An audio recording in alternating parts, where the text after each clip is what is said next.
Microsoft 365 portal is a really important and common platform that help a lot to set up email services for an employee. Hey everyone, this is Manjeet Rawat, your online instructor. This is day 32 of how to become system administrator in 2026, and in this class we are going to talk everything related to Microsoft Intra Admin Center. Because you guys are aware about whenever we log in our Microsoft 365 portal, we have a multiple admin center, और as an administrator ये हमारी responsibility बनती है कि we should know about the concept of what are the tasks that we can manage with the help of Microsoft 365 portal admin center, how we can manage the features of Microsoft Intra Admin Center, Exchange Admin Center, SharePoint Admin and Teams Admin Center. So जितने भी admin center हैं at least हमें idea होना चाहिए कि उन पे जो सर्विसेज हैं, उन पे जो ऑप्शंस दिखते हैं, उनको कैसे मैनेज किया जाता है. पिछली क्लास में हमने आपको गाइड किया कि ऑर्गेनाइजेशन सेटिंग के अंदर आप ब्रांडिंग कर सकते हैं, कंपनी ब्रांडिंग कर सकते हैं, and you can also activate SSPR service. आप लाइक बैकअप कॉन्फ़िगर कर सकते हैं with the help of backup feature. We are able to take the backup of everything, चाहे वो मेल बॉक्स हो या फिर आप टीम्स के कन्वर्सेशन को बैकअप में रखना चाहते हैं. So let's proceed. I'm going to show you. इसके लिए you should open your Microsoft 365 Admin Center with the help of Global Administrator account या root account से आप इस पेज को लॉगिन कर सकते हैं. And please click on Identity. ये आपको redirect करेगा Intra Admin Center पे. यूज़र ऑनबोर्डिंग के केस में ये Microsoft Entra admin centre will help you a lot. So I am going to log in with the help of same user ID and password, जिसकी हेल्प से हमने अपने 365 admin centre को लॉग इन किया है, क्योंकि both are connected to each other. Means जो भी यूज़र्स आपने माइक्रोसॉफ्ट 365 एडमिन सेंटर पे आपको देखने को मिल रहे हैं ना, these users are also available on Microsoft Entra admin centre. दोनों में बहुत ज़्यादा डिफरेंसेस हैं. लाइक यहाँ के जो फीचर्स हैं और माइक्रोसॉफ्ट इंट्रा एडमिन सेंटर पे जो आपको फीचर्स देखने को मिलेंगे, totally different to each other. Attributes की बात कर लें तो Entra admin centre will help a lot to set up attributes of our user account. Let's start with very basic, क्योंकि this is day 1 of Microsoft Entra admin centre. तो what are the things that you need to keep in your mind, कौन कौन से वो common task हैं, क्योंकि ऐसे तो बहुत सारी सर्विसेज आपको देखने को मिल रही है. लेफ्ट पैनल पे you are able to see an number of option, overview, user, devices, group, agents, है ना, enterprise application, application registration, roles and administrator. ऐसे list of services are huge. So मैं आपको कॉमन सर्विसेज बताता हूँ, क्योंकि एक सिस्टम एडमिनिस्ट्रेटर के लिए वी ऑलरेडी डिस्कस्ड अबाउट कि आपको 4 अलग अलग मॉड्यूल्स की जानकारी होनी चाहिए, जिसमें हमने एंड यूजर कंप्यूटिंग से, फिर एक्टिव डायरेक्टरी डोमेन सर्विसेज से, माइक्रोसॉफ्ट 365 यानी थर्ड मॉड्यूल पे है. माइक्रोसॉफ्ट इंट्यून का पार्ट भी हमें ऐड करना पड़ेगा. This is 4th module. Sorry, I forget to add networking, basic of networking भी आपको आना चाहिए. चलो कॉमन पॉइंट पे बात कर लेते हैं, ताकि आप जो नोट्स बना रहे हो उसमें आपकी हेल्प हो सके, और साथ ही साथ आपकी प्रिपरेशन में, आपकी तैयारी करने में भी आपको बहुत ज़्यादा हेल्प मिलने वाली है. Common task that every advance system administrator need to perform. हम यहाँ पे हैं MS इंट्रा एडमिन सेंटर पे. So MS Entra admin centre is also part of Microsoft 365 that we can log in with the help of normal standard user, अगर वो authorise है. Otherwise global administrator के लिए तो ये एप्लीकेबल होता ही है. So start with very basic. आपको इसमें टेनेंट की जानकारी होनी चाहिए कि what is use of tenant and how we can manage the tenant. This is the basic or common identification. Basic identification पे चलते हैं. Identification of Microsoft Entra admin centre. So multiple things that required. I am going to show you. यहाँ पे एक name दिखाई पड़ रहा है which is consider as a organisation name. ठीक है, ये जो नेम है ये ऑर्गेनाइजेशन नेम की तरीके से कंसिडर कर सकते हैं. दूसरा है tenant, about how to add tenant. Custom domain, या आप बोल सकते हो कि जो हमने प्राइमरी डोमेन ऐड किया है, what is use of primary domain. Number of users that you created, number of groups जो अभी अवेलेबल है, और how many devices are connected to this particular page. इसको समझने के लिए आप इसको कंपेयर कर सकते हैं अपने ऑन प्रेमाइसेस AD पे. जैसे हमने local active directory server operating system पे इंस्टॉल करके मैनेज करते हैं, एज इट इज़ इसको आप प्लेटफॉर्म है जो सर्विसेज बेस्ड मीन्स जो प्री कॉन्फ़िगर एक्टिव डायरेक्टरी है उसकी तरीके से कंसीडर कर सकते हैं। ऑर्गेनाइजेशन नेम में MSFT दिखाई पड़ रहा है, बट आप इसको चेंज कर सकते हैं, आप अपनी कंपनी के नेम के अकॉर्डिंग इसको रख सकते हैं। And tenant is a unique identification of your portal. आपका जो पोर्टल है उसकी आइडेंटिफिकेशन के लिए माइक्रोसॉफ्ट आपको एक यूनिक आईडी प्रोवाइड करता है, which is hexadecimal ID A17 BC7C3 something. ये हेक्साडेसिमल में है एंड हर एक अकाउंट का ये सेपरेट रहेगा and which is really important and common. Do not disclose, do not share with anyone, because ये यूनिक आइडेंटिफिकेशन है जिसमें आप माइग्रेशन के लिए इस्तेमाल कर सकते हैं, कोई भी सर्विस या बैकअप के लिए भी आप इसका इस्तेमाल कर सकते हैं, right. So this is the identity. And if we talk about the custom or primary domain, तो हमने जो primary domain add किया है which is teachmecloud.in, क्योंकि we added this domain, we purchased this domain from GoDaddy and added directly to the Microsoft 365 admin center by using multiple records. तो ये आपके tenant का default domain हो गया या primary domain हो गया and it will show you the number of user, number of groups. So अपने केस में इस अकाउंट में 8 user, 156 group और 31 एप्लीकेशन एंड 15 डिवाइसेस है, ठीक है। सो 8 यूज़र्स हमारे पास है एंड 156 जो है अपने पास नंबर ऑफ ग्रुप्स हैं जिसमें बिल्ट इन ग्रुप शामिल है। एप्लीकेशंस की बात करें तो you know that application up to 31 applications are available and devices की बात करें तो 15 डिफरेंट डिवाइसेस। तो ये कॉमन पॉइंट है जो आपको माइंड में रखना है, बट हमारी जो रिस्पॉन्सिबिलिटी होती है क्योंकि स्टेप बाय स्टेप हम चीज़ों को ले चलेंगे तो ज़्यादा सही तरीके से समझ में आएगा। So let's start what else that we need to know as an administrator, as an advanced administrator। हमें और कौन कौन से पॉइंट्स पे डिस्कस करना चाहिए या हमें और कौन कौन से पॉइंट्स आने चाहिए। So let me tell you about the most important and common points जो हमें आने चाहिए। जैसे पहला है users management. Microsoft Entra admin centre के ज़रिए कैसे हम यूज़र को मैनेज करते हैं, how many method we have to create our user. So एक अपने पास फ्रेश यूज़र क्रिएशन हो जाएगा एंड इसी में हम पढ़ेंगे bulk user creation and we are able to invite guest user. जो गेस्ट यूज़र है हम we can manage from this particular page and bulk user हो गया, गेस्ट यूज़र हो गया, इनवाइट यूज़र हो गया और sync users from on prem AD. जो हमारा ऑन प्रमाइसेस ADDS है, एक्टिव डायरेक्टरी डोमेन सर्विसेज जो हमने इस्टेब्लिश कर रखा है ना, वहाँ से भी हम अपने यूज़र्स को सिंक्राइज कर सकते हैं। So I am going to show you the steps to manage our users. And दूसरा अपने पास कॉमन पार्ट है, you should clear about group management. हमारी रिस्पॉन्सिबिलिटी बनती है कि हमें ग्रुप मैनेजमेंट के बारे में आना चाहिए कि ग्रुप किस तरीके से होते हैं। We are talking about the both types of group, जिसमें एक आपको सिक्योरिटी ग्रुप मिलेगा और दूसरा we are able to see M365 group. हमें आइडिया होना चाहिए कि इन दोनों ग्रुप का इस्तेमाल कब करना है, राइट। सो नंबर 3 पे चलते हैं। ये दोनों पार्ट कंप्लीट करने के बाद I wanted to add one really important point कि Microsoft Intra Admin Center will not help us to assign license। हम लाइसेंस असाइन करने के लिए always use Microsoft 365 Admin Center। Intra Admin Center से we cannot assign the license। Number 3 पे चलते हैं and let's talk about the another important things that we need to know। Yes, you can add custom domain, but आप कोशिश करो कि आप अपने डोमेन को always try to add from intra admin in 365 admin center, not from intra admin center। custom domain हो गया।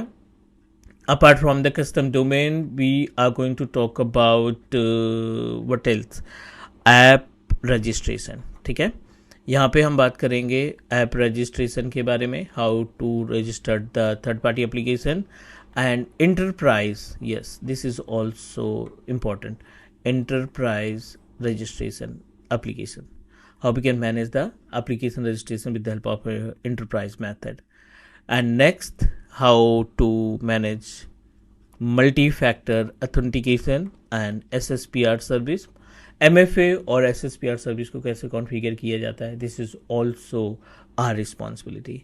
ये सारी चीज़ें आपकी ऑनबोर्डिंग ऑफबोर्डिंग के केस में आती हैं। बाकी नॉर्मल जो ऑप्शन है पासवर्ड रीसेट करना, these things that we need to manage, right? We will talk about the conditional access policy, backup and recovery features from intra-admin center as well, but abhi ke liye let's try to understand the use cases of these points. And ये सभी point ख़त्म करने के बाद this is really important for every 365 admin and system administrator. You should clear about Microsoft Intra Join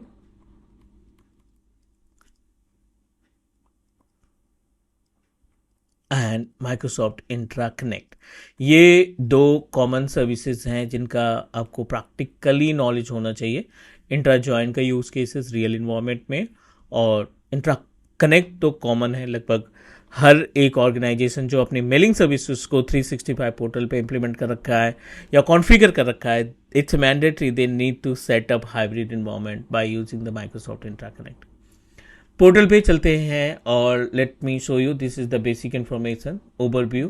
then monitoring, so under the monitoring you can see the sign in activity, कब log in किया गया है। Sign in 372 times, और ये आपका 114 sign in, 105, ये details बताएगा। जितनी बार आप ट्राई करेंगे, जितने भी यूज़र इस टेनेंट से एसोसिएटेड हैं साइन इन करने की कोशिश करेंगे या ट्राई करेंगे, that the information will recorded by this particular page. तो कॉमन है, ठीक है, आप वेरीफाई कर सकते हैं कौन user. We can not see that the exactly user, but अगर हम इसको इवेंट्स को और एक्सप्लोर करेंगे तो we can easily found the information about the users. तो यहाँ पे आपको डेट वाइज सारी इन्फॉर्मेशन मिल जाएगी, और कौन सा यूज़र किस पर्टिकुलर सर्विस को एक्सेस करने की कोशिश कर रहा है, क्या एरर आ रहा है, क्या लोकेशन है, मल्टी फैक्टर ऑथेंटिकेशन कॉन्फ़िगर है या नहीं है। सो वो सारी इन्फॉर्मेशन यहाँ पे कैप्चर्ड हो जाएगी, ठीक है।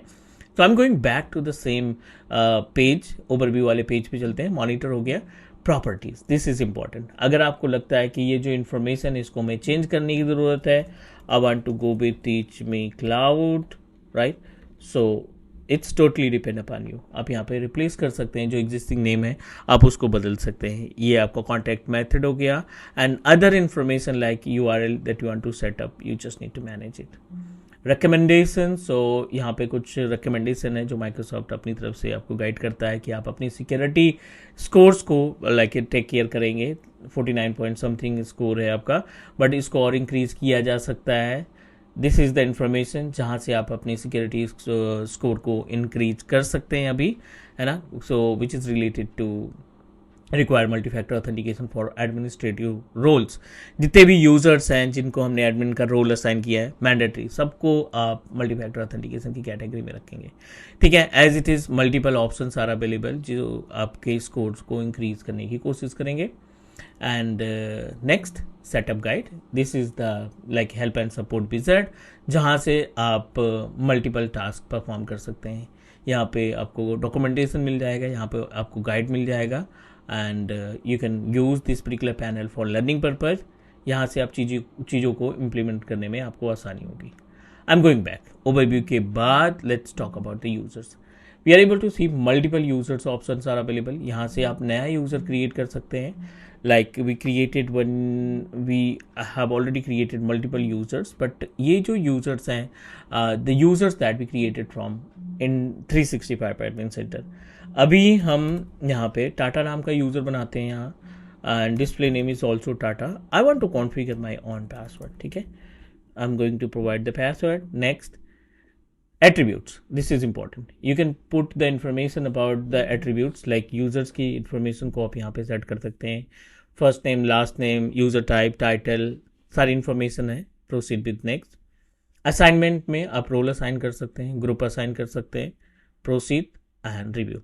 आई don't want to assign any kind of role. Unfortunately user हमारा रेडी है, बट इसके पास लाइसेंस नहीं है, that you have to assign the licence from Microsoft 365 admin centre. Earlier we can assign the licence from this particular page, क्योंकि अभी भी आप देखो यहाँ पे लाइसेंस की डिटेल है, बट ये सिर्फ इसलिए कि आप चेक कर सके कि कौन से यूजर के पास लाइसेंस है या नहीं. We can not add, we can not remove the licence to any user और to any group from Microsoft Entra admin centre. अगर आपको लाइसेंसिंग मैनेज करनी है, you always go with the page of Microsoft 365, है ना. So I'm going back and let me refresh this particular page of Microsoft 365 Admin Center to assign the license. Unlicensed. Open Tata, select licenses and application. E5 license अपने पास है. I'm going to assign the E5 license. Save it. Going back. Microsoft 365 E5 license has been applied or assigned to Tata at teachmecloud.in. Sorry. And next, what else? What we can do that? अब देखो यहाँ पे एक option दिखाई पड़ रहा है, invite external user, that we have already discuss. अगर आपको टेम्परेरी बेसिस पे किसी यूजर्स को राइट्स देने हैं, गेस्ट यूजर की तरीके से ट्रीट करना है, so you can go with this particular option. आप इसका इस्तेमाल कर सकते हैं. And next we are able to find the option of bulk. अब देखिए bulk में you can see the option of bulk create, bulk invite, bulk delete. तो हमें यहाँ पे करना है bulk create, download CSV file, और ये जो CSV फाइल है which is example, right? ये आपका एक तरीके का एग्जाम्पल फाइल है जहाँ पे आपको गाइड करेगा कि आप क्या क्या इन्फॉर्मेशन यहाँ पे प्रोवाइड कर सकते हैं. These all information that we need to configure in this particular page. Open करते हैं पेज को और test 1 domain. You know that I have already added my domain with name of teachmecloud.in. So हम अपने users को teachmecloud.in के format के साथ अटैच करना चाहते हैं. यहाँ पे फॉल्स नहीं लिखना, अदरवाइज ये लॉगिन नहीं कर पाएगा. दूसरा यूज़र है test2. So test2 at teachmecloud.in and password. ठीक है, यहाँ पे पासवर्ड हम दे देते हैं. Next test3 at teachmecloud.in and cloud at 123. यहाँ पे भी हम ट्रू कर देते हैं. I think we good with that. contoso.com से कोई भी डोमेन अपने पास नहीं है, तो I am going to remove this row. ठीक है, यहाँ से हम ये पूरी इंफॉर्मेशन को, sorry we headed, I don't want to do that. Delete row, है ना, बिकॉज contoso है नहीं, तो why we need to add it. Save this file in format of CSV. सो आप इस फाइल को CSV के फॉर्मेट में सेव कर दो. And desktop definitely bulk users. ठीक है, I want to put on desktop bulk users हमने सेलेक्ट कर लिया. And going back, click on this particular page, bulk create पे क्लिक किया. चलिए सबमिट कर दिया हमने. और सबमिट करने के बाद पेज को रिफ्रेश करते हैं. 1 2 3 test1 test2 test3 हमने डोमेन ऐड किया था teachmecloud.in के नाम से. And we are easily able to get access of all 3 users. हमारे पास तीनों यूजर्स की लिस्ट आ गई है. तो ये बल्क यूजर क्रिएशन हो गया. Next MFA multi factor authentication भी हमारे लिए इंपॉर्टेंट है. तो आप इस 3 डॉट पे क्लिक करो, पर यूजर MFA. ज़्यादातर यूजर्स का MFA जो है डिसेबल दिखाई पड़ रहा है, कुछ का इन्फोर्स है, या कुछ इन्फोर्स पे हैं, कुछ डिसेबल्ड है. तो try to understand the work. I want to apply the policy और multi factor authentication for test1. एक इनेबल का ऑप्शन दिखाई पड़ रहा है, डिसेबल और इन्फोर्स अभी ग्रेड आउट है. तो पेज को रिफ्रेश करते हैं एक बार. And I am going to guide you about the use cases. अब जब ये इनेबल हो गया तो इन्फोर्स और डिसेबल भी एक्टिवेट हो गए. इनेबल का मतलब user have option to skip to not configure MFA, है ना. 3 टाइम आप स्किप कर सकते हैं. आपके पास टाइम नहीं है MFA कॉन्फ़िगर करने का, तो आप इनेबल के केस में स्किप कर सकते हो. बट अगर आपने इन्फोर्स कर दिया तो यूज़र मैंडेटरी हो गया. He must need to configure MFA. वो कोई भी मेथड हो, SMS हो, मल्टी फैक्टर ऑथेंटिकेटर माइक्रोसॉफ्ट का एप्लीकेशन हो, या फिर आप कोई थर्ड पार्टी इस्तेमाल कर रहे हो, सॉरी, या फिर आप ईमेल के इस्तेमाल कर रहे हो. लेगेसी मेथड को माइक्रोसॉफ्ट ने ब्लॉक करने का प्लान कर रखा है. एंड मे बी बहुत जल्द ही ऑप्शन नहीं दिखेंगे हमें SMS वाला कॉलिंग वाला और ईमेल वाला ऑप्शन जो है रिमूव होने वाला है माइक्रोसॉफ्ट 365 पोर्टल से टू इनहेंस द सिक्योरिटी। ठीक है, तो ये ऑनबोर्डिंग का कॉन्सेप्ट हुआ एडवांस सिस्टम एडमिनिस्ट्रेटर की प्लेलिस्ट में। उम्मीद है कि आपको ये चीज़ें समझ में आ रही होंगी। This is really important for everyone. तो stay tuned with teach me cloud. धीरे धीरे करके हम आपको सारे डिटेल्स बताएंगे ताकि आप अपनी एडवांस सिस्टम एडमिनिस्ट्रेटर की जर्नी को कंप्लीट कर सकें और एक अच्छी जॉब कि एक अच्छे रेप्यूटेड ऑर्गेनाइजेशन में पा सकें। So do subscribe, do support Teach Me Cloud, and let's connect in next class. Take care. Bye bye.